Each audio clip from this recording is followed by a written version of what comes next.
अब हम काम पे जा रहे हैं वीवर, तो आपको आज दिखाएंगे कि हम काम किस तरीके से परदेश में कर रहे हैं। ये देखिए वीवर, घर जो है पुराने भी घर यहाँ पर है। ये आबादी है, कुछ गांव है। गांव के आप मंजर देख रहे हैं, वो जो सामने नज़र आ रहे हैं ना आपको वीवर।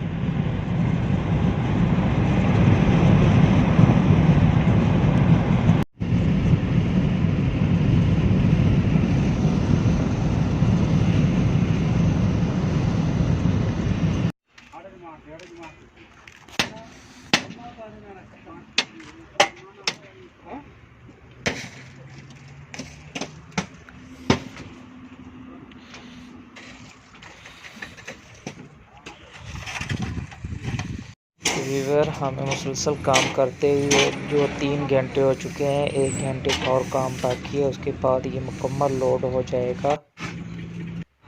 वीवर, ये लोड कर दिया हमने। इसको लोड करने में 4 घंटे का वक्त लगा है।